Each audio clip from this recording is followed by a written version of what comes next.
Hey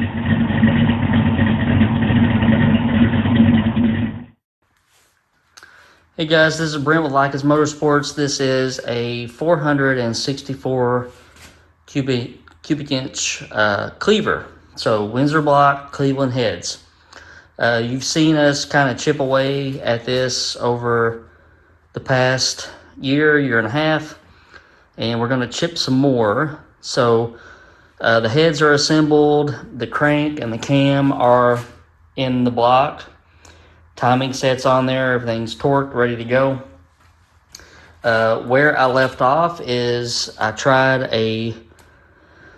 put a piston and rod in, and I ordered T&D rocker arms when they came in. I had remembered that I had ordered 1.8 to 1 on the intake side and standard Cleveland rocker ratio on the exhaust side. Previously, I had checked piston and valve clearance with a 1.7 or 1.73 rocker. So when the T&D rockers come in, I thought, well, I better check it just again, or just to be safe. So on piston and valve clearance, on the depth, we had plenty. On the radial, it was touching. So what I had to do was have the pistons fly cut, and what we did was just kind of move that valve relief to the outboard just a little bit to give us some clearance. So where I'm at now is we're gonna try it again, mock it all up, and make sure that we don't have any issues. The goal for this video is to get the short block finished. So let's go ahead and start. All right, the first thing I did, I just wanted to get a good measurement on what that extra little cut on that intake valve relief did. These are 12 cc dish pistons. It increased the dish by just 0.6 of a cubic centimeter. So a very minuscule change. So wanted to do that. You can do that yourself. Grease the top of the piston just as long as there's an outside wall. Grease the top of the piston, put your plate on it, prop it up so that the air will evacuate out of one spot, and measure it with a barrette, or a pipette or whatever. So 6/10 difference. I'll put that in my notes. I've got one piston and rod assembly already assembled.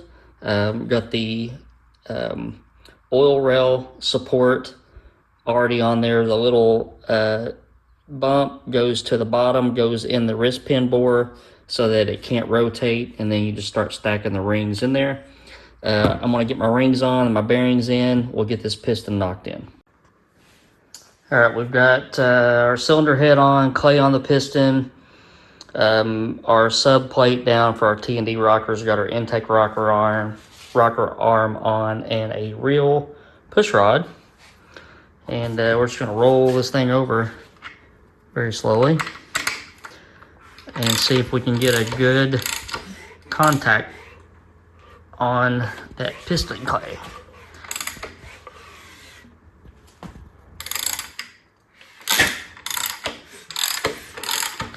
Go another time around.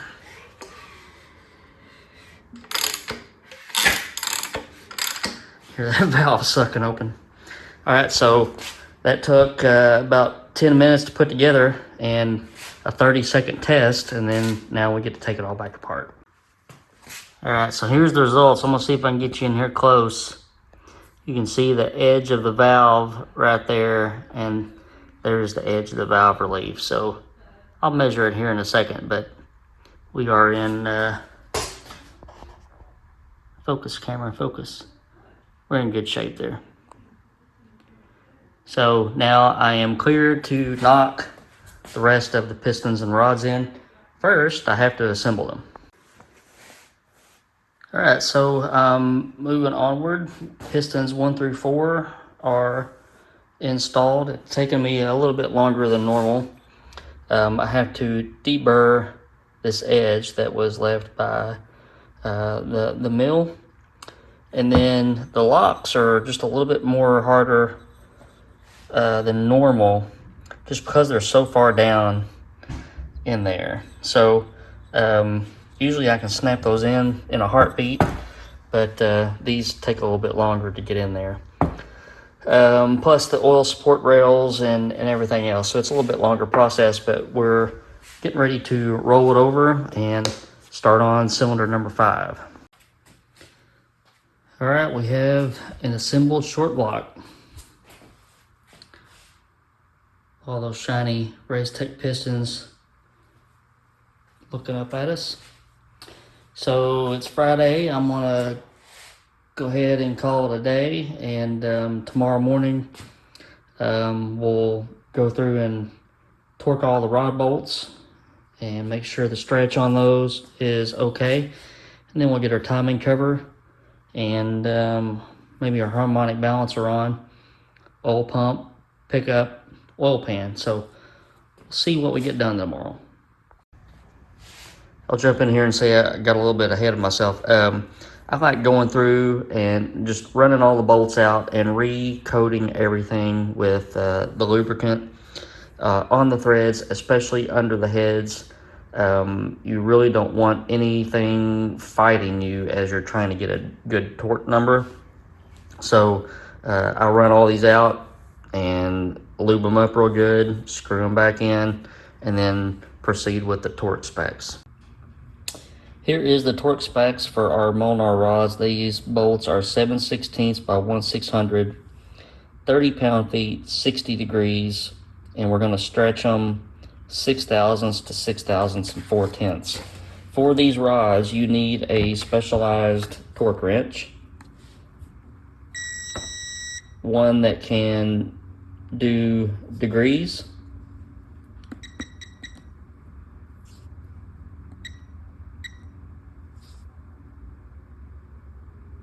so we are set at 60 degrees and 30 pound-feet. I've got my stretch gauge on here, and there is no load on this fastener, and we got our stretch gauge zeroed. So I'm going to go through and pull 30 pound-feet, and I'm going to do it on both bolts so that everything's nice and even.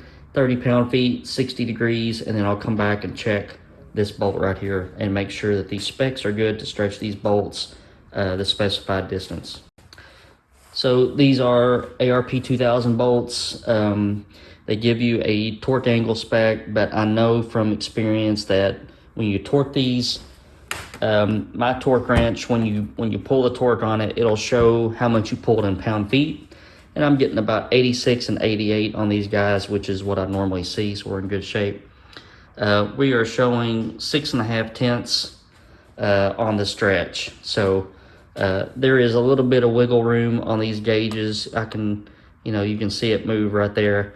1/10,000th of an inch is close enough for me. So we're sitting good on these bolts. I'll check a few more, but I'll roll through and get all these rod bolts torqued. All right, I went through and checked the torque on everything because we're getting ready to put our oil pan on. So we wanted to make sure all the specs are right. Everything's been torqued. Here's a good shot of how much you have to clearance these blocks to get these long stroke cranks to fit. And this world block is kind of the exception to the rule just because the cylinders stick down so far. That's a tremendous amount. But you got to clearance everything, and sometimes you even got to clearance the pan rail. So this is probably one of the most time intensive and builds that you'll do, and this part is just really tedious, and you just have to check everything. You got to check to make sure the rods don't hit the cam. You got to make sure the rods don't hit the block. Just a lot to it. So I'm gonna flip this guy back over. We're gonna put the timing cover on.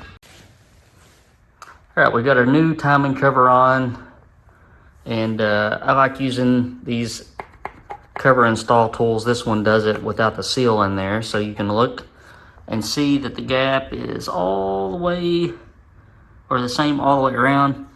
Everything's nice and even. I don't really like using the dowels on racy type engines, just in case you want to get in there and change a cam or something like that, it's just a whole lot more difficult when those dowels holding the timing cover in place. But we'll get the rest of our bolts in there, as many as we can without putting the water pump on. Get our timing pointer on, and then we'll head on to the bottom of the engine. All right, we're getting ready to put our oil pump on. This is a blueprinted pump from Precision Oil Pumps.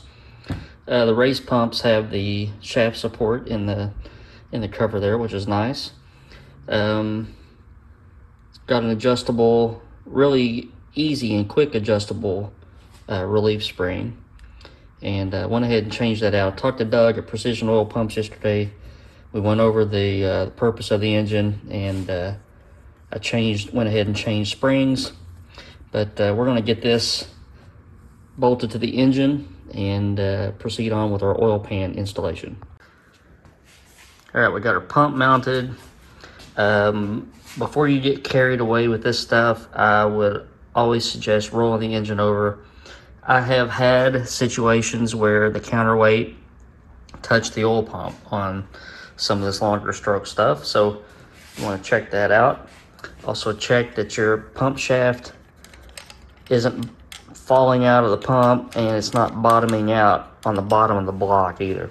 That little Tinnerman washer that keeps it from coming out of the pump when you pull the distributor out, if it's too far up, it'll rub on the underside of the hole in the block, and you don't want that either. So all in all, bulletproof setup here. We'll get our oil pump pickup on and then check our pan to pickup clearance. All right, our pickup is bolted on. We have 5/16 and on one side and 3/8 on the other side of clearance to the pan, which is perfectly fine. Always check rod bolt to pick up clearance. And we're going to be working with this Kevco oil pan deep sump made for 4-bolt main blocks. Extra clearance in the front to clear those, and the rear to clear those main caps.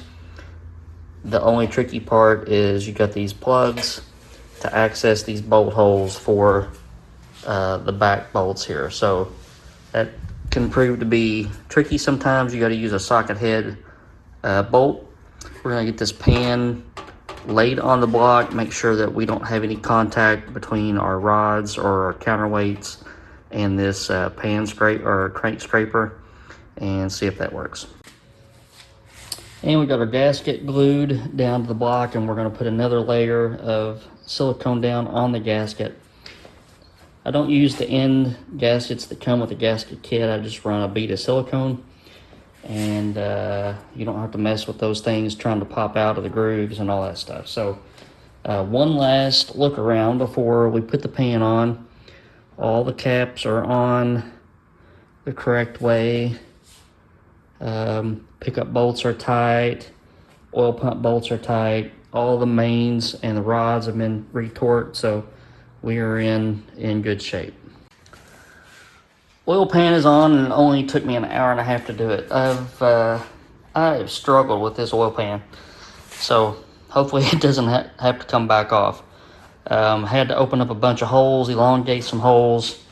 It was just a pain in the hind end. So on to the next thing. I'm going to knock the front seal in, and maybe get the decks cleaned, and the heads sat on there with the intake just for room sake. Head gaskets won't be here. They're back ordered from Cometic. The pistons are sitting 5 in the hole, so I ordered a 36 thousandths gasket, and those Cometic takes a while to get stuff in. I'm not sure why, but we're going to get this timing cover seal put in, get the heads sat on it and the intake, and then we'll get it in the bag. These 9/500 deck Clevers are extremely large engines. Well, I guess I shouldn't say extremely large. There's all the modular Ford stuff is bigger, but as far as Windsors and Clevelands go, It's a pretty good sized motor right there. Here's a shot of the sheet metal intake, and there's how good the ports line up.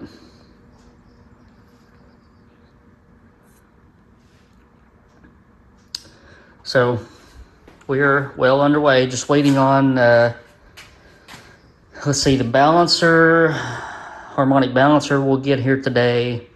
Once that goes on, then I can put the water pump on and the water crossover. So Clevor intakes are not wet, they're dry. That's why we have this water fitting in the front. So we'll have a hose to a crossover. It's basically a thermostat housing that'll mount to these timing cover bolts. I was able to get the last one from CHI. So that distributor, we need to measure for our push rods when the head gaskets go on. Lifters are on the way. Have not bought the vacuum pump yet. We're going to run a vacuum pump on this one since it's low tension rings. So sneaking up on it. We're almost there. A little bit further to go.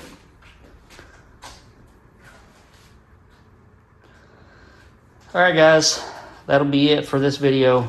Thanks for sticking with me. I wish you all were here to beat this oil pan into shape, but you weren't, so I had to do it by myself.